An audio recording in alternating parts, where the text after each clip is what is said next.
Bab 246, Sebuah Misi. Nandu adalah kota paling maju di Huaibei dan merupakan pusat ekonomi dan pendidikan Huaibei. Fang Yu pernah ke Nandu beberapa kali sebelumnya, tapi itu sudah lama sekali. Terakhir kali saya datang ke sini mungkin puluhan tahun lalu. Nandu masa kini benar-benar berbeda dengan Nandu masa lalu.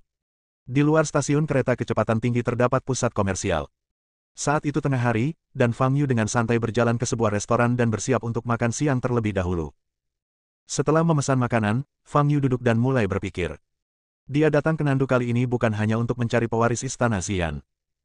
Selain itu, ia berencana mencari tempat tinggal di sini. Dia telah berada di Jiangnan selama 3 tahun dan sudah waktunya untuk mengubah lingkungan. Selanjutnya, dibandingkan dengan Jiangnan, tingkat dunia seni bela diri di Huaibei jelas lebih tinggi. Di tempat ini, Fang Yu akan memiliki peluang lebih baik untuk mendapatkan akses ke informasi tentang urat nadi spiritual, inti dalam monster tingkat tinggi, dan sejenisnya. Huaibei, oh, benar juga. Mata Fang Yu bergerak sedikit, dan dia memikirkan seseorang. Livia sedang mengendarai sedan BMW, menunggu untuk menyeberang lampu lalu lintas. Suasana hatinya begitu baik, bahkan dia ingin bersiul. Dia akan pergi misi nanti. Hadiah untuk tugas ini sangat besar dan tak pernah terbayangkan sebelumnya, cukup untuk dihabiskannya selama sebagian besar hidupnya.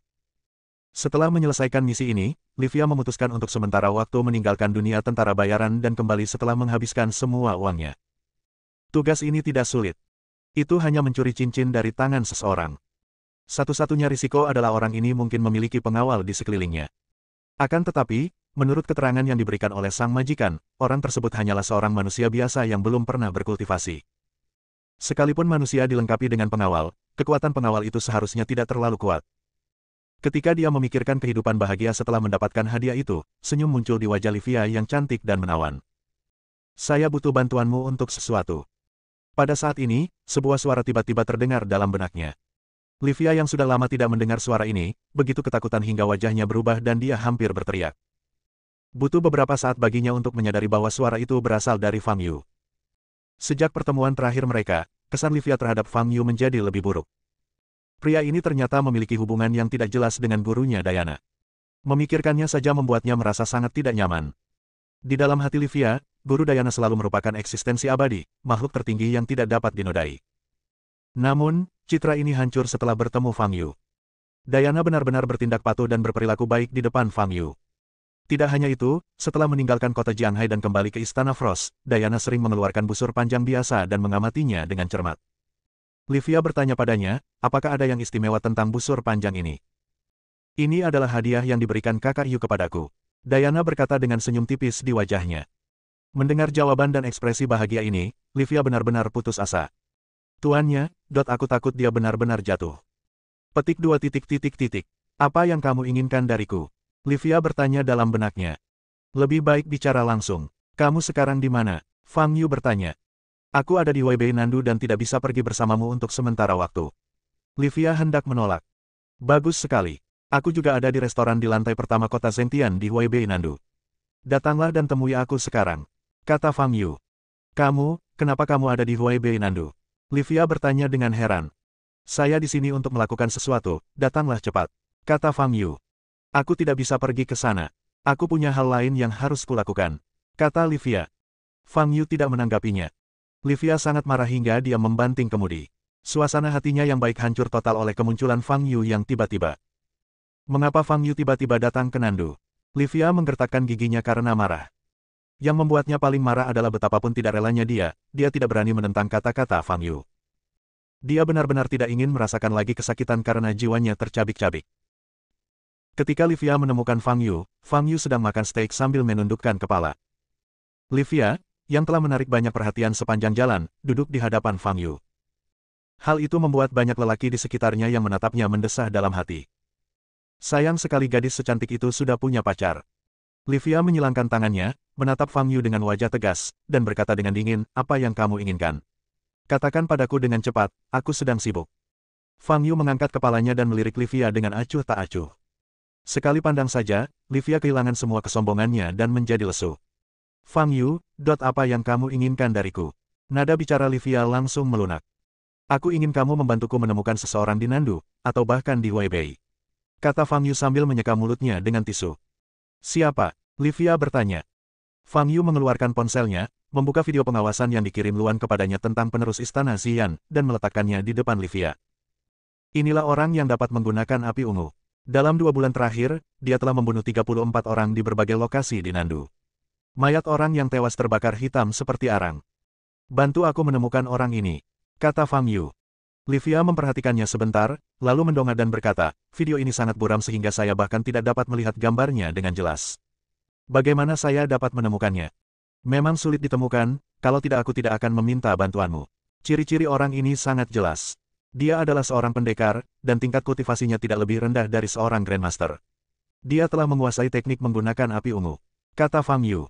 Baiklah, aku akan mengawasinya untukmu. Livia tidak punya cara untuk menolak. Saya juga ingin mencari tempat tinggal di Nandu. Apakah Anda punya rekomendasi yang bagus? Fang Yu bertanya. Anda ingin tinggal di Nandu untuk waktu yang lama? Wajah Livia berubah. Ya, ada apa? Fang Yu mengangkat alisnya dan bertanya. Livia hampir menangis. Baginya, Fang Yu adalah eksistensi yang bagaikan mimpi buruk. Daerah yang paling sering dia kunjungi adalah Nandu. Jika Fang Yu tinggal di tempat seperti itu, apakah dia masih punya kesempatan untuk bertahan hidup? Dia harus diperlakukan seperti ternak. Aku tidak punya kenalan yang bagus, dan aku tidak menyarankanmu untuk tinggal di Nandu. Sewa di sini sangat mahal. Livia mencari alasan dan berkata. Uang bukanlah masalah, kata Fang Yu. Aku tidak tahu banyak tentang ini, kata Livia. Baiklah kalau begitu, aku akan menemukannya sendiri, kata Fang Yu. Livia melirik jam, wajahnya sedikit berubah, dan dia berkata, aku masih punya misi yang harus dilakukan, jadi aku tidak akan memberitahumu untuk saat ini. Setelah berdiri, dia menatap Fang Yu di depannya, dan sebuah ide terlintas di benaknya. Untuk misi berikutnya, dia tidak ingin mengambil risiko apapun dan hanya ingin mendapatkan hadiah besar dengan aman di tangannya. Fang Yu di depannya bisa saja mengurangi risiko itu baginya. Kamu tidak punya hal lain untuk dilakukan sekarang, kan? Livia bertanya sambil mengedipkan mata genitnya. Tidak, Fang Yu berkata setelah menyesap air es.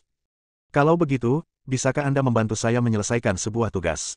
Tugas yang sangat sederhana. Livia bertanya dengan mata indahnya yang berbinar. Jika Anda dapat membantu saya menemukan tempat tinggal gratis, saya akan setuju untuk membantu Anda. Ini adalah kesepakatan yang adil. Fang Yu berkata dengan ringan. Petik 2 titik. Kesepakatan. Ekspresi Livia membeku sesaat, lalu dia setuju. Fang Yu masuk ke dalam BMW milik Livia dan melaju ke tujuannya. Kita mau pergi kemana sekarang? Fang Yu bertanya. Pergi ke Hotel Nandu dan hadiri pesta makan malam. Targetku adalah seseorang di pesta makan malam itu. Livia menjawab. Apa misimu? Membunuhnya. Fang Yu mengangkat alisnya dan bertanya. Tidak, aku hanya perlu mendapatkan cincin darinya. Livia melirik Fang Yu dan berkata, aku meminta bantuanmu karena aku ingin kamu menyingkirkan pengawalnya, jika dia punya pengawal. Itu saja, Fang Yu bertanya. Baiklah, itu saja, Livia menjawab. Setengah jam kemudian, mobil berhenti di depan sebuah hotel berdekorasi mewah. Hotel Nandu. Meskipun namanya sederhana, ini adalah restoran Cina paling terkenal dan mewah di Nandu. Selebriti di Huaibei akan memilih tempat ini untuk berbagai jamuan makan. Rupanya ada pesta perjamuan yang berlangsung di sini hari ini juga. Karpet merah digelar di depan pintu tempat parkir. Livia mengenakan gaun biru tua hari ini, yang cocok untuk menghadiri pesta. Akan tetapi, pakaian Fang Yu tampak tidak pada tempatnya, karena hanya berupa kemeja dan celana panjang sederhana. Keduanya berjalan ke pintu hotel, Livia menyerahkan undangan, dan masuk bersama Fang Yu. Bab 247, Siapa yang menggoda siapa? Ini adalah pesta pernikahan yang diadakan oleh Bo Liang, seorang pria super kaya dari Huaibei. Cucunya berusia 1 bulan. Livia berbisik kepada Fang Yu saat dia berjalan menuju aula. Setidaknya ada 60 meja di aula itu. Seorang pria parubaya mengenakan tuxedo berdiri di podium di depan dan memberikan pidato. Orang ini adalah Bo, kata Livia. Selamat datang semuanya untuk menghadiri upacara bulan purnama cucuku tercinta. Para tamu di aula semua memperhatikan Bo, dan tidak ada seorang pun yang memperhatikan Fang Yu dan orang lain yang baru saja masuk ke aula perjamuan. Livia melihat sekeliling, mencari sasarannya. Tak lama kemudian, matanya berbinar. Itulah orangnya. Ke arah Livia memandang, ada seorang pemuda duduk. Pria itu mengenakan kacamata, berkulit cerah, dan tampak cukup lembut. Pada saat ini, dia sedang melihat ke arah Bo yang sedang berbicara di atas panggung, dengan kedua tangannya terlipat di atas meja. Pada jari tengah tangan kanannya, ia mengenakan cincin emas gelap. Tidak ada berlian atau giok pada cincin itu, hanya beberapa pola yang berantakan. Dilihat dari sudut pandang manapun, cincin ini hanyalah sebuah perhiasan biasa. Hanya demi sebuah cincin, majikan rela membayar gaji setinggi itu. Livia bertanya-tanya apakah dia telah menemukan orang yang salah. Namun mata Fang Yu berkedip sedikit. Cincin ini sama sekali tidak biasa seperti yang terlihat. Meskipun dia berdiri cukup jauh, Fang Yu masih bisa merasakan aura dingin yang dipancarkannya. Nama pria ini adalah Bani, dan dia adalah dokter bedah plastik yang sangat terkenal di Nandu. Livia menundukkan kepalanya, mengeluarkan ponselnya, mengklik foto orang yang menjadi target yang dikirimkan kepadanya oleh majikannya, dan membandingkannya dengan orang di depannya. Itu dia. Meskipun saya sedikit bingung dengan cincin biasa ini, sebagai seorang tentara bayaran, saya hanya perlu menyelesaikan tugas yang diberikan oleh majikan saya. Jangan khawatir tentang sisanya. Livia mengamati sejenak dan berkata, Bani ini hanyalah seorang dokter, dia mungkin tidak memiliki pengawal. Pokoknya, aku akan menemuinya terlebih dahulu. Lalu apa yang harus saya lakukan? Fang Yu bertanya. Jalan-jalan saja di sini, tidak akan ada yang memperhatikanmu. Kalau kamu melihatku meninggalkan hotel nanti, ikuti aku. Kata Livia. Tidak masalah. Fang Yu mengangguk. Mulai sekarang, mari kita berpura-pura tidak saling kenal. Livia berkata, lalu berbalik dan pergi. Bowo masih berbicara. Fang Yu berdiri di sana, menatap cincin di tangan Bani. Mengapa cincin memancarkan aura dingin dan sejuk? Tepat saat Fang Yu tengah berpikir, Bani tiba-tiba menoleh dan menatap Fang Yu. Mata Bani lembut dan dia tersenyum pada Fang Yu. Fang Yu tidak menjawab, melainkan melangkah ke samping. Bani menatap kepergian Fang Yu dan menyipitkan matanya sedikit. Baru saja dia merasakan cincin di jari tengah tangan kanannya agak panas. Dia tahu itu sebuah peringatan. Cincin itu hanya akan berperilaku seperti ini ketika menghadapi ancaman. Siapa orang ini? Bani berpikir sambil menyentuh cincinnya. Pada saat ini, sosok anggun yang lewat langsung menarik semua perhatiannya. Kecantikan, keindahan yang luar biasa. Wajah yang sempurna, sosok yang ikonik, dan mata rubah yang menawan dan berair. Yang lebih membuatnya khawatir adalah wanita itu memancarkan aroma keperawanan. Ini benar-benar yang terbaik. Ring, kamu akan mendapat suguhan lagi. Bani menjilati bibirnya dan berkata dalam hatinya. Tepat saat Bani tengah memikirkan hal ini, wanita itu sudah berjalan di depannya. Halo, dokter. Bani, nama saya Linda. Saya punya beberapa pertanyaan tentang operasi plastik dan ingin meminta saran Anda. Kata Livia sambil tersenyum. Domba kecil itu benar-benar datang ke pintu rumahku atas inisiatifnya sendiri. Mata Bani memancarkan sedikit gairah dan godaan, lalu dia menunjukkan senyum lembut dan sopan dan berkata, Halo, Nona Linda. Pertanyaan apa yang ingin Anda tanyakan? Pada saat ini, Fang Yu sedang berjalan di sekitar ruang perjamuan. Ketika sedang berkeliaran, dia melihat seorang kenalan. Dia adalah Saoqi, yang pernah kutemui di Gunung Baichuan. Saoqi sedang duduk di meja makan yang paling dekat dengan peron, mengobrol dengan orang di sebelahnya. Selanjutnya, silakan menikmati makanan Anda. Bowo akhirnya menyelesaikan pidatonya dan berjalan meninggalkan panggung. Pada saat ini, Fang Yu melihat makanan lezat di atas meja di sekitarnya dan merasa sedikit tergoda. Dia tadi ada di restoran dan tidak makan cukup. Jadi dia mencari kursi kosong, duduk, mengambil sumpitnya dan mulai makan. Pada jamuan makan semacam ini, orang-orang yang duduk di meja yang sama tidak mungkin saling mengenal. Jadi, tidak seorang pun mempertanyakannya. Akan tetapi, karena pakaian Fang Yu terlalu sederhana, dia tampak tidak pada tempatnya di acara perjamuan seperti itu dan mau tidak mau menarik perhatian lebih banyak orang. Fang Yu tidak peduli dan hanya menundukkan kepalanya untuk makan. Ada cukup banyak hidangan di meja, dan semuanya merupakan bahan-bahan mahal kelas atas, termasuk makanan laut seperti abalon, lobster, kerapu, dan lain-lain. Fang Yu sangat menikmati makanannya hingga dia hampir tidak mengangkat kepalanya beberapa kali. Lama-kelamaan, hanya dialah yang makan di meja itu. Mejanya dipenuhi sisa-sisa makanan laut. Tamu-tamu lain di meja itu semua memandang Fang Yu dengan aneh. Anak siapa ini? Kamu tidak pendiam lagi, kan? Apakah ini karena Anda tidak pernah makan makanan laut di kehidupan sebelumnya? Tuan Liang, saya masih ada urusan lain, jadi saya pergi dulu. Saoqi, yang duduk di meja yang sama dengan Bowo, berdiri dan berkata. Baiklah, Tuan Han, datanglah ke rumahku saat Anda punya waktu. Aku akan menyiapkan anggur merah terbaik untuk kunjungan Anda.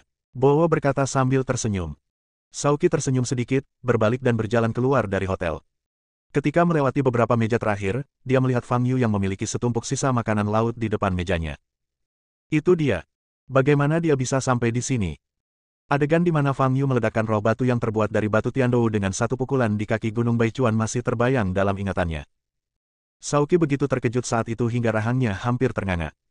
Kemudian, Saoqi ingin berbicara dengan Fang Yu sendirian, tetapi Fang Yu menghilang. Aku tidak menyangka akan bertemu Fang Yu di jamuan makan hari ini.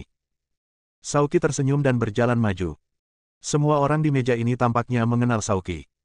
Melihat Saoki datang, raut wajah beberapa orang berubah, dan mereka segera berdiri dan menyapa Saoki dengan hormat, "Halo, Tuan Han." Saoki mengabaikan orang-orang ini, berjalan langsung ke Fang Yu, dan berkata sambil tersenyum, "Tuan Fang, saya tidak menyangka akan melihat Anda di sini." Fang Yu mengangkat kepalanya, menatap Saoki, dan berkata, "Apa yang ingin kamu bicarakan denganku?" "Tidak apa-apa, saya hanya ingin mengobrol sebentar dengan Tuan Fang." Saoki terus tersenyum. Fang Yu tidak memiliki kesan yang baik terhadap Saoki, seorang pria dengan temperamen lembut. "Apa yang bisa aku bicarakan padamu?" Fang Yu menoleh dan melanjutkan memakan kaki kepiting raja di piring. Ekspresi Saoki sedikit kaku. Wajah tamu-tamu lain di sekitarnya berubah. Apakah pemuda ini tahu dengan siapa ia berbicara? Ini Saoki Han, tuan muda Han dari keluarga Han. Dia dikenal kejam dan bengis, dan tidak akan pernah melupakan dendam apapun. Jika Anda menyinggung perasaannya, dia dapat menghancurkan keluarga Anda dalam semalam. Tuan Fang, tidak perlu terburu-buru menolak. Mungkin saya bisa memberi Anda beberapa informasi yang sangat berguna. Misalnya, musuh potensial Anda. Saoki menyipitkan matanya sedikit dan berkata. Mendengar ini, Fang Yu menoleh ke arah Saoki dan berkata, "Musuh. Anda tidak bisa mengatakannya di sini. Jika Tuan Fang tertarik, kita bisa keluar dan berbicara lebih rinci." Saoki mengeluarkan kipas kertas khasnya dari saku dalam kemejanya dan mulai melambaikannya. "Tunggu sebentar, biarkan aku menghabiskan kaki kepiting ini dulu," kata Fang Yu. "Tidak masalah." Saoki tersenyum sedikit dan duduk di sebelah Fang Yu. Pada saat ini, Livia sudah mengobrol antusias dengan Bani. "Nona Linda, mengapa Anda tidak melanjutkan pembicaraan kita di klinik saya? Saya rasa kita perlu berdiskusi lebih mendalam tentang sudut emas di pipi Anda," kata Bani sambil tersenyum. "Oke." Livia sangat senang melakukannya. Dia telah mengobrol dengan Bani begitu lama hanya ingin mencari kesempatan untuk berduaan dengannya. "Kalau begitu, ayo kita pergi." Bani tersenyum cerah. Di bawah tatapan iri para pria di sekitar mereka, Bani dan Livia berjalan keluar hotel bersama. "Ah, ini dia kelebihan jadi dokter bedah plastik, banyak banget wanita yang aktif mendekatinya. Ngomong-ngomong, wanita ini sangat cantik, mengapa dia perlu operasi plastik?" "Kamu tidak mengerti. Kecintaan wanita terhadap kecantikan sama dengan kecintaan pria terhadap uang. Kedua hasrat itu tidak terbatas." Melihat kedua orang itu pergi, beberapa pria berbisik-bisik. "Mobilku tidak diparkir di sini. Mobilnya ada di garasi bawah tanah. Ayo kita turun dan ambil mobilnya," kata Bani. "Oke," Livia menjawab. Dia merasa sangat bangga dalam hatinya. Bani benar-benar terpesona padanya, dan bahkan tidak perlu menggunakan teknik pesona apapun. Misi ini diselesaikan dengan sangat mudah. Keduanya berjalan menuju garasi bawah tanah bersama-sama. Saat ini, garasi bawah tanah sedang sepi dan tidak ada orang lain. Sambil berjalan menuju sedan Mercedes-Benz hitam, Bani membukakan pintu untuk Livia dan berkata dengan sopan, "Nona Linda, silakan masuk ke dalam mobil." Livia duduk di kursi penumpang, lalu Bani duduk di kursi pengemudi dan menutup pintu mobil. Sekarang adalah waktu terbaik. Mata Livia bergerak sedikit dan dia melambaikan tangan kanannya dengan lembut. Wangi yang menawan langsung memenuhi seluruh kereta. Dupa yang membuat Anda jatuh cinta pada seseorang. Bani yang baru saja hendak menyalakan mesin mobil, tiba-tiba memasang ekspresi bingung di matanya. Kesuksesan. Wajah Livia berseri-seri karena kegembiraan. Dia meraih tangan kanan Bani dan hendak melepas cincin di jari tengahnya. Tetapi begitu dia menyentuh permukaan cincin itu, dia merasakan sensasi terbakar. Livia menjerit dan tanpa sadar menarik tangannya. Pada saat ini, Bani di depannya tiba-tiba mendapatkan kembali kejernihannya. Benar saja, dia punya niat lain. Pantas saja cincinku terus mengirimkan peringatan. Bani menatap Livia di depannya dengan senyum dingin. Bab 248, Permintaan Saoki. Setelah makan dan minum, Fang Yu dan Saoki berjalan keluar dari Hotel Nandu bersama-sama, berjalan ke mobil mewah Rolls-Royce versi panjang, dan masuk ke dalamnya. Hanya ada pengemudi di dalam mobil, tidak ada orang lain. "Katakan saja padaku apa yang terjadi," kata Fang Yu. Saoki menatap Fang Yu di depannya, tersenyum, dan berkata, "Tuan Fang, saya yakin Anda masih ingat Taylor yang saya temui di Gunung Baichuan." "Taylor?" Fang Yu mendapat kesan bahwa orang ini memiliki aura kuno yang samar, yang menarik perhatiannya saat itu. "Ingat," Fang Yu menjawab. "Anda baru bertemu dengannya satu kali, jadi mungkin Anda belum tahu banyak tentangnya. Izinkan saya memperkenalkan orang ini kepada Anda secara rinci," kata Saoki sambil menggoyangkan kipas kertas di tangannya. Tidaklah berlebihan jika menggambarkan proses pertumbuhan Taylor sebagai sesuatu yang ajaib. Sampai dia berusia 15 tahun, Taylor biasa-biasa saja dalam bakat seni bela dirinya, IQ, dan EQ. Tetapi setelah kecelakaan mobil ketika dia berusia 15 tahun, Taylor menjadi orang yang sama sekali berbeda. Saat berusia 15 tahun, dia masih seorang prajurit Xiantian tingkat kelima. Namun, setelah mengalami kecelakaan mobil di usia 15 tahun, dia tiba-tiba menjadi tercerahkan. Latihan bela dirinya mengalami kemajuan pesat. Hanya butuh 2 tahun baginya untuk naik dari Xiantian menjadi Grandmaster. Hanya butuh 3 tahun untuk maju dari Grandmaster menjadi Martial Master. Sekarang dia berusia 26 tahun, dan dia sedang mempersiapkan diri untuk mengasingkan diri baru-baru ini untuk mencoba menerobos ke alam suci. Pada titik ini, Shaoqi berhenti sejenak, menatap Fang Yu, dan bertanya, Tuan Fang, menurut Anda apakah proses pertumbuhan seperti ini normal? Fang Yu menyipitkan matanya sedikit. Jika apa yang dikatakan Shaoqi benar, maka Taylor dan Sommer memang agak mirip. Menurut informasi Luan, Sommer tiba-tiba memperoleh pencerahan di usianya yang ke-8 tahun, dan sejak itu ia telah menjadi seorang jenius bela diri, dan latihannya telah meningkat pesat. Situasi ini tentu saja tidak dapat dikatakan normal. Ada hal lain. Konon, saat Taylor pertama kali dibawa ke rumah sakit setelah kecelakaan mobil, dokter memastikan bahwa Taylor sudah meninggal. Namun, kemudian, Taylor terbangun tanpa alasan yang jelas. Shaoqi berkata perlahan, setelah bangun, selain peningkatan bakat bela dirinya, seluruh temperamen Taylor berubah drastis. Dia tiba-tiba menjadi sangat dewasa dan sering mengatakan hal-hal mengejutkan yang sama sekali tidak sesuai dengan usianya. Namun sayang, saat itu saya belum mengenal Taylor. Kalau tidak, saya seharusnya bisa melihat dengan jelas perubahan yang terjadi pada dirinya sebelum dan sesudah kecelakaan mobil. Fang Yu menatap Shaoqi dan bertanya, setelah mengatakan begitu banyak, apa yang ingin kamu ungkapkan? Saya hanya ingin memperkenalkan Taylor kepada Tuan Fang. Tidak ada yang istimewa tentang hal itu. Shaoqi berkata sambil tersenyum. Aku tidak mengenalnya, tidak ada gunanya kau bicara begitu banyak. Kata Fang Yu. Tentu saja masuk akal. Bukankah aku baru saja memberitahumu bahwa kau punya musuh potensial? Shaoqi berkata dengan tatapan dingin di matanya. Maksudmu, Taylor adalah musuh? Fang Yu mengangkat alisnya dan bertanya. Shaoqi terkekeh dan tidak menjawab secara langsung. Aku ingat kamu punya hubungan baik dengannya. Apakah kamu sedang berselisih sekarang? Fang Yu bersandar dan bertanya. Saya hanya mengagumi wajahnya yang tampan. Hubungan pribadi kami tidak begitu baik. Shaoqi berkata terus terang. Aku ingat kalau Taylor dan aku tidak punya banyak kesamaan, kan? Kata Fang Yu. Tapi kamu mengambil apa yang diinginkannya. Shaoqi menyingkirkan kipas kertas dan berkata. Oh, maksudmu mata air spiritual. Fang Yu berkata dengan pencerahan yang tiba-tiba. Bukan mata air spiritual itu, melainkan benda yang ada di bawah mata air spiritual itu. Shaoqi menyipitkan matanya dan menatap Fang Yu, ingin melihat reaksi Fang Yu. Namun sayangnya Fang Yu tidak menunjukkan reaksi khusus sama sekali. Sejauh pengetahuan saya, Taylor sangat mudah tersinggung sejak kembali dari Gunung Baichuan. Akhir-akhir ini, dia bersiap untuk mengasingkan diri dan bersumpah untuk menerobos ke alam suci. Saya pikir sudah jelas siapa targetnya, kata Shaoqi. Baiklah, aku mengerti. Fang Yu meregangkan tubuhnya dan berkata, jika dia ingin datang menemuiku, datanglah saja. Ngomong-ngomong, aku akan berada di Nandu baru-baru ini. Setelah mengatakan itu, Fang Yu hendak turun dari mobil. Ekspresi Shaoqi sedikit berubah, dan dia berkata, Tuan Fang, apakah Anda ingin melawan Taylor sendirian? Tidak, lebih tepatnya, untuk bersaing dengan seluruh keluarga Chen. Mendengar Shaoqi berbicara tentang keluarga Chen, Fang Yu tiba-tiba teringat bahwa Leo telah berjanji untuk mengalihkan kepemilikan batu Tiandou kepada Stella di pulau itu. Saya mendengar dari Stella beberapa waktu lalu bahwa anak ini tampaknya menyangkal kesalahannya. Jadi Fang Yu berbalik dan bertanya pada Shaoqi, apakah ada seseorang bernama Leo di keluarga Chen? Shaoqi tertegun dan mengangguk. Siapa orang ini? Apa statusnya di keluarga Chen? Fang Yu bertanya lagi. Pria ini adalah adik laki-laki Taylor dan yang paling biasa-biasa saja di generasi keempat keluarga Chen. Lebih baik tidak usah disebut-sebut. Shaoqi berkata dengan nada meremehkan. Tidak apa-apa. Fang Yu mengangguk. Tuan Fang, saya pikir Anda tidak tahu banyak tentang kekuatan keluarga Chen. Shaoqi mengerutkan kening saat melihat ekspresi Fang Yu yang acuh tak acuh, di antara keluarga seni bela diri di daerah Huaibei, 3 keluarga dengan kekuatan dan fondasi terkuat diakui sebagai keluarga Zheng, keluarga Chen, dan keluarga Han. Di antara mereka, keluarga Zheng memiliki fondasi terkuat, dengan 4 tetua di tingkat marsial honor. Namun, baru-baru ini, sesuatu yang besar tampaknya telah terjadi pada mereka. Namun, berita tersebut telah diblokir, dan tidak ada yang tahu apa yang terjadi, jadi jangan bicarakan itu untuk saat ini. Lalu ada keluarga Chen dan keluarga Han kita. Kekuatan dan latar belakang keluarga kedua keluarga kita hampir sama. Tuan Fang, saya telah menyaksikan sendiri kemampuan Anda dan tahu seberapa kuat Anda. Namun, jika tidak terjadi hal yang tidak terduga, Taylor akan segera menerobos ke ranah martial Sein.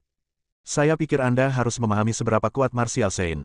Jika Anda ingin melawan Martial Saint sendirian, dan dengan 3 keluarga seni bela diri teratas di Huaibei di belakangnya, peluang Anda untuk berhasil hampir nol. Sauki berkata dengan tatapan tegas di matanya. Sebenarnya, Fang Yu telah mengetahui tujuan Sauki. Dia hanya ingin membujuknya untuk bekerja sama dan bertarung melawan Taylor dan keluarga Chen.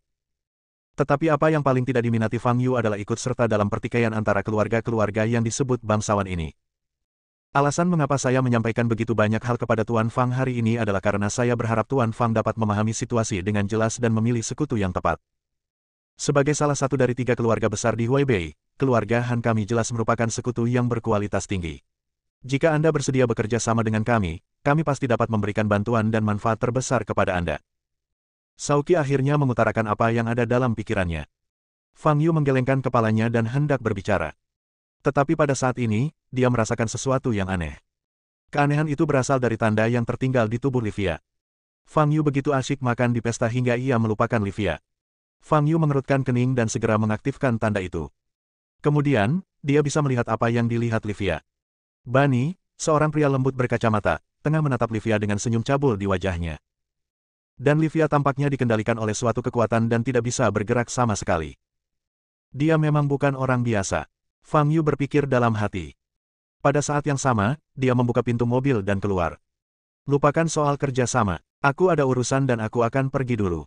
Fang Yu berkata pada Sauki. Melihat kepergian Fang Yu, tatapan Sauki berubah dingin. Sebagian besar dari apa yang dia katakan itu benar.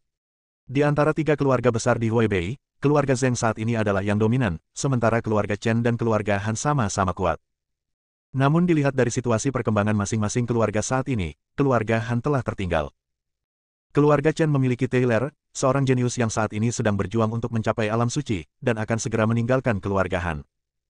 Jika Taylor benar-benar dapat menerobos ke alam Martial Saint, maka status keluarga Chen kemungkinan besar akan melampaui keluarga Zheng. Mengenai masalah ini, keluarga Han juga mengirim orang untuk bernegosiasi dengan keluarga Zheng. Namun, keluarga Zheng, yang memiliki fondasi kuat dan sangat arogan, sama sekali tidak menganggap serius keluarga Han dan keluarga Chen, dan tidak berniat bekerja sama dengan keluarga Han. Setelah Sauki menyaksikan kekuatan Fang Yu di Gunung Baichuan, dia ingin menang atas Fang Yu. Ketika dia bertemu Fang Yu di sini hari ini, dia menghampirinya untuk berbicara dengannya tanpa ragu. Namun, reaksi Fang Yu membuatnya sangat tidak senang. Dia mengatakan hampir semua yang bisa dia katakan, tetapi Fang Yu masih tampak acuh tak acuh dan dengan jelas menolak permintaannya untuk bekerja sama. Ini bahkan sedikit memalukan bagi Sauki. Karena kamu begitu percaya diri, mari kita tunggu dan lihat saja. Aku yakin kamu akan segera kembali padaku. Mata Sauki berkilat dingin dan dia memberi isyarat kepada pengemudi di depan untuk mengemudi. Garasi bawah tanah. Pada saat ini, Livia sedang bersandar di kursi penumpang, terengah-engah, tetapi tubuhnya tidak dapat bergerak sama sekali. Dia tidak menyangka bahwa cincin yang tampaknya biasa di tangan Bani ternyata memiliki kekuatan yang begitu dahsyat. Awalnya, dia ingin menggunakan tindakan keras untuk mengendalikan Bani.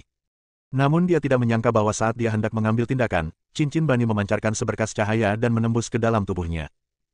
Setelah seberkas cahaya ini memasuki tubuhnya, Livia sepenuhnya kehilangan kendali atas tubuhnya. Bani mendekatkan diri ke wajah Livia yang sempurna dan menawan, lalu menarik napas dalam-dalam. Kamu wangi banget. Bani menatap Livia dengan hanya keinginan di matanya. Ini adalah pertama kalinya dia bertemu dengan wanita yang merupakan bencana, meskipun dia seorang tukang selingkuh. Yang lebih penting, wanita itu masih perawan. Bab 249, Ruang Terdistorsi. Ini tidak diragukan lagi merupakan tonik yang hebat untuk cincin di tangannya yang perlu terus-menerus menyerap energi yin wanita agar tetap berfungsi. Kau menginginkan cincinku, kau sangat berani. Hal ini lebih penting bagiku daripada nyawa. Bani memandang Livia dan tersenyum bercanda. Beliau tadinya hanya seorang dokter bedah plastik biasa, tidak ada bedanya dengan dokter lainnya, beliau hanya berangkat dan pulang kerja saja setiap hari. Namun sejak dia mengambil cincin ini di samping tong sampah, hidupnya berubah drastis. Dengan cincin ini, dia memiliki kemampuan untuk mengendalikan tubuh orang lain. Selain itu, ia memiliki kemampuan untuk mendistorsi ruang. Cincin ini secara langsung membawa hidupnya ke puncaknya. Akan tetapi, cincin ini tidak memiliki kegunaan yang tidak terbatas. Sesekali, ia perlu menyerap energi yin. Semakin banyak energi yin yang diserap setiap kalinya, semakin kuat cincin tersebut, dan semakin panjang umurnya. Sejak saat itu, Bani menjadi seorang pemancang tiang manusia, dan permintaannya terhadap wanita pun menjadi semakin besar. Dan sekarang, Livia di depannya adalah wanita paling cantik, menawan, dan menggoda yang pernah dia temui dalam hidupnya, tidak diragukan lagi. Melihat Livia yang menawan dan cantik, Bani tidak bisa menahan diri. Dia melihat sekelilingnya. Pada saat ini, tidak ada orang lain di garasi bawah tanah dan keadaannya sangat sunyi. Karena tidak ada seorang pun di sini, mari kita lakukan di sini. Dia tidak mau menunggu lebih lama lagi. Livia mengenakan rok suspender panjang hari ini, memperlihatkan leher dan bahunya yang indah. Tarik tali di bahu kirimu, ucap Bani sambil tersenyum nakal. Begitu kata-katanya keluar, kata-katanya tampak memiliki semacam keajaiban. Tangan Livia benar-benar terangkat secara otomatis, dan seperti yang dikatakan Bani, dia menarik tali di bahu kirinya, memperlihatkan bahunya sepenuhnya. Mata indah Livia memerah dan matanya dipenuhi air mata. Dia tidak pernah membayangkan bahwa tugas yang disangka mudah, akan berakhir seperti ini. Menatap Bani dengan wajah penuh nafsu di depannya, Livia hanya merasakan keputusasaan di dalam hatinya. Tarik tali di bahu kananmu. Bani melanjutkan. Brak. Pada saat ini, pintu mobil yang tertutup di belakang Bani tiba-tiba dipaksa terbuka. Wajah Bani berubah dan dia berbalik. Pada saat ini, cincin di jarinya menjadi sangat panas. Ada bahaya. Sebelum Bani bisa berbalik sepenuhnya, dia merasakan ada kekuatan besar yang menariknya keluar dari mobil. Kau. Bani ditahan di udara oleh Fang Yu, wajahnya sedikit pucat. Dia mengenali Fang Yu di depannya sebagai pemuda yang pernah menatap matanya di restoran sebelumnya. Wanita ini benar-benar punya kaki tangan.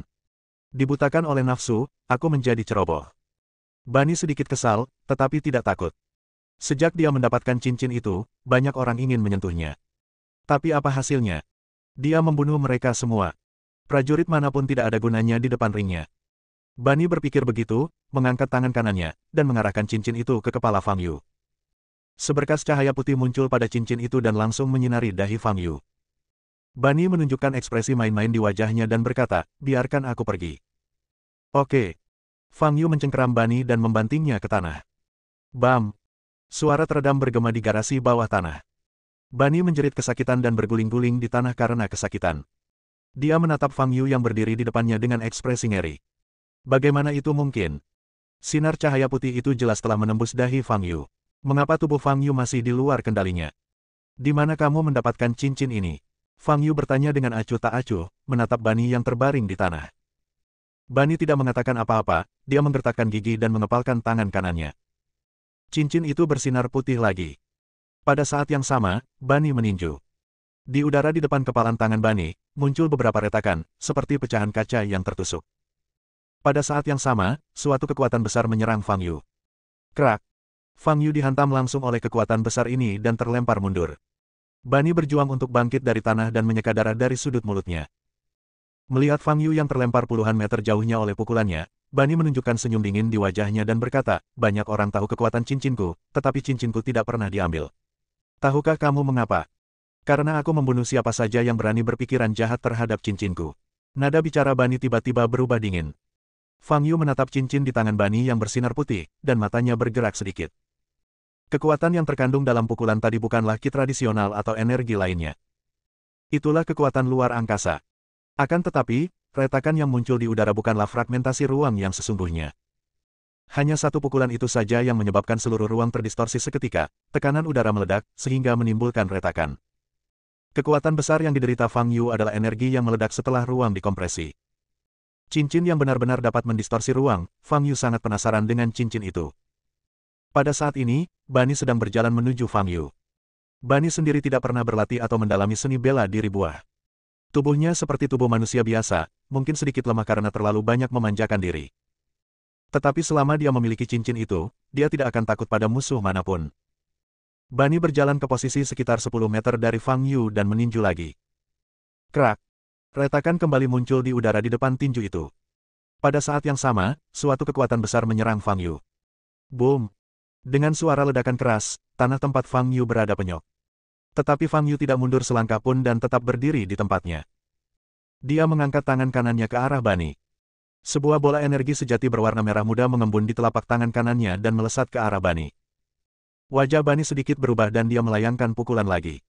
Krak! Retakan muncul di udara di depannya. Namun, saat energi sejati Fang Yu menyentuh retakan ini, energi itu langsung menghilang. Ruang yang terdistorsi tidak dapat menampung aliran udara apapun, bahkan ki sejati pun tidak dapat melewatinya. Menarik. Mata Fang Yu menjadi semakin tertarik, dan dia melangkah maju. Bani hanya berkedip, dan Fang Yu berdiri di depannya. Saya ingin melihat sejauh mana Anda dapat mendistorsi hukum ruang angkasa. Fang Yu berkata dengan ringan. Pada saat yang sama, dia mengepalkan tangan kanannya dan meninju Bani di depannya. Kecepatan pukulannya sangat lambat karena dia takut Bani tidak akan mampu bereaksi tepat waktu. Bani dikejutkan oleh Fang Yu yang tiba-tiba muncul di depannya, tetapi peringatan terus-menerus dari cincin itu membantunya sadar dengan cepat. Menghadapi pukulan lambat Fang Yu, Bani menunjukkan senyum sinis di wajahnya. Apakah kau pikir kau dapat mengalahkanku dari jarak dekat? Konyol sekali. Berapa banyak prajurit yang mempunyai pikiran seperti itu terbunuh oleh pukulannya. Bani mundur selangkah, mengepalkan tangan kanannya ke arah tinju Fang Yu, dan meraung. Cincin di tangan kanan bersinar lebih terang. Krak. Beberapa retakan muncul di depan tinju Bani. Tinju Fang Yu mengenai tepat di atas retakan itu. Boom! Seluruh garasi bawah tanah berguncang. Fang Yu merasakan kekuatan hukum ruang yang luar biasa kuat, yang memantul padanya. Ruang yang retak itu bagaikan perisai paling keras, yang mampu menahan pukulan Fang Yu. Inilah kekuatan hukum angkasa yang sulit ditembus. Tanah di bawah kaki Fang Yu telah amblas seluruhnya. Bani terkejut melihat Fang Yu masih berdiri di depannya. Berdasarkan pengalaman masa lalunya, jika dia menghantam ruang terdistorsi itu secara langsung, dia pasti akan terpental balik. Tetapi Fang Yu bersikap seolah-olah tidak terjadi apa-apa. Apa yang sedang terjadi? Bukan saja dia tidak mampu mengendalikan tubuhnya, bahkan kekuatan hukum ruang pun tidak mampu melukai Fang Yu. Ini adalah satu-satunya resor Bani. Tepat pada saat ini, dia tiba-tiba merasakan cincin pada jari tengah tangan kanannya menjadi panas kadang-kadang. Ini berarti tidak ada cukup energi yin di cincin itu. Ia perlu mengisi ulang energi yin-nya. Mengapa saat ini? Jantung Bani berdebar kencang dan dia menyadari ada sesuatu yang salah. Jika cincin itu gagal saat ini, tamatlah riwayatnya. Tanpa perlindungan cincin itu, dia hanya orang biasa dengan tubuh kurus dan tidak akan pernah bisa menandingi Fang Yu di depannya. Kita harus melarikan diri. Bani segera membuat keputusan. Adapun Livia, dia sudah lama melupakannya. Selama dia memiliki cincin ini, dia akan mempunyai banyak kesempatan untuk bertemu wanita selevel ini di masa mendatang. Namun jika cincin itu hilang, berakhirlah hidupnya. Memikirkan hal ini, Bani berbalik dan pergi. Fang Yu tidak terburu-buru mengejarnya. Dia hanya diam mengamati retakan udara di depannya. Semua yang dapat dilakukan cincin itu adalah mendistorsi ruang, ia tidak dapat memecah ruang. Ruang angkasa bagaikan spons, Anda dapat memencetnya sangat kecil, tetapi ia akan selalu pulih. Lamanya waktu yang dibutuhkan untuk pemulihan dapat menunjukkan sejauh mana ruang telah terdistorsi. Retakan di depan Fang Yu benar-benar menghilang setelah sekitar 20 detik. Hal ini menunjukkan bahwa derajat distorsi ruang tidaklah tinggi, bahkan dapat dianggap sebagai distorsi ringan. Pada saat ini, Bani sudah berlari kembali ke mobil dan bersiap untuk masuk. Tetapi sebelum dia dapat duduk, dia merasakan tubuhnya terkunci oleh suatu kekuatan dan tidak dapat bergerak. Rasanya sayang sekali memberikan cincin ini kepadamu. Kekuatannya belum digunakan sepenuhnya. Fang Yu muncul di depan Bani pada suatu saat dan berkata dengan nada datar. Bab 250, 3 Cincin Roh. Bani menatap Fang Yu, hanya ada kepanikan di wajahnya. Ini adalah pertama kalinya dia bertemu lawan selevel Fang Yu. Sama sekali tidak ada kekuatan untuk melawan. Kamu, siapa kamu? Bani bertanya dengan mata terbuka lebar. Fang Yu tidak menjawab pertanyaan ini, tetapi melihat cincin di tangan Bani. Cahaya dari cincin itu semakin redup. Oh, ada tanggal kadaluarsanya. Fang Yu tertegun. Jangan pernah berpikir untuk mengambil cincinku. Cincin ini milikku. Cincin ini sudah mengakui pemiliknya. Tidak seorang pun dari kalian yang bisa mengambilnya. Kata Bani dengan keras. Kenali tuannya. Cincin itu tidak ada hubungannya dengan aura tubuhmu. Jelas, cincin ini bukan milikmu. Dan kau pasti sudah menggunakannya untuk melakukan banyak hal buruk, kan? Fang Yu berkata dengan senyum tipis di wajahnya. Bani tampak pucat. Cincin ini memang sesuatu yang dia peroleh saat berbelanja. Semenjak ia mengetahui kemampuan cincin tersebut, ia memang telah memanfaatkan kemampuan tersebut untuk melakukan banyak hal yang menguntungkan. Membunuh, merampok, mempermainkan wanita. Dia melakukan banyak hal ini dan menikmatinya. Ia semula mengira bahwa setelah memiliki cincin ini, ia akan menjadi orang terpilih, tanpa ada lagi kendala dan tanpa ada lagi lawan di dunia. Para pejuang, generasi kedua yang kaya, mereka tidak ada apa-apanya di hadapannya. Sedangkan untuk wanita, selama kamu menggunakan kekuatan cincin itu, mereka akan berada dalam jangkauanmu. Namun tanpa diduga, Fang Yu muncul tiba-tiba dan dengan mudah menghukumnya. Fang Yu mengulurkan tangan dan meraih tangan kanan Bani. Lalu dia melepas cincin itu. Bani pucat dan bahkan tidak bisa berbicara. Sudah berakhir, semuanya sudah berakhir. Setelah kehilangan cincinnya, dia kembali menjadi orang yang tidak berguna. Fang Yu mengabaikan Bani dan mengambil cincin itu di tangannya dan memeriksanya dengan cermat. Cincin itu telah kehilangan kilaunya sepenuhnya. Pada saat ini, Fang Yu dapat dengan jelas melihat pola aneh di permukaan cincin itu. Pola-pola ini sangat rumit dan tidak memiliki pola yang teratur. Fang Yu mengerutkan kening dan memandanginya sejenak, lalu menyerah. Sekarang cincin itu telah sepenuhnya redup dan berubah menjadi cincin emas gelap biasa. Jika Anda ingin mengetahui misteri di dalamnya, Anda harus mengembalikannya ke keadaan bersinar sebelumnya. Bagaimana saya bisa mengaktifkan kembali cincin ini? Fang Yu menatap Bani dan bertanya. Kembalikan cincin itu padaku. Cincin itu sudah dikenali pemiliknya, dan tidak ada orang lain yang boleh menggunakannya kecuali aku. Asal kau mengembalikannya padaku, aku bisa memberimu sejumlah besar uang. Ini dia, teriak Bani. Boom! Fang Yu menamparkan wajahnya dan menjatuhkan Bani ke tanah. Bani menjerit dan darah mengalir dari sudut mulutnya. Bagaimana cara mengaktifkannya? Fang Yu bertanya dengan dingin. Saat Bani bertemu dengan tatapan mata dingin Fang Yu, seluruh tubuhnya menggigil. Dia tahu bahwa jika dia tidak memberitahunya, Fang Yu benar-benar akan membunuhnya. Ya, kita perlu menyerap energi yin, kata Bani dengan suara gemetar. Menyerap energi yin? Dalam bentuk apa? Fang Yu bertanya sambil mengerutkan kening. Pakailah saat berhubungan seks dengan seorang wanita, kata Bani. Fang Yu mengerutkan kening. Dia tahu jalan yang benar, dan tentu saja bukan ini. Namun, dia tidak terburu-buru. Fang Yu melihat sekeliling. Saat itu masih sangat sepi. Tetapi kebisingan tadi jelas akan membuat orang di atas khawatir. Tetap harus pergi dulu. Fang Yu berbalik dan hendak pergi. Tolong serahkan cincin itu padaku. Aku benar-benar tidak bisa hidup tanpanya.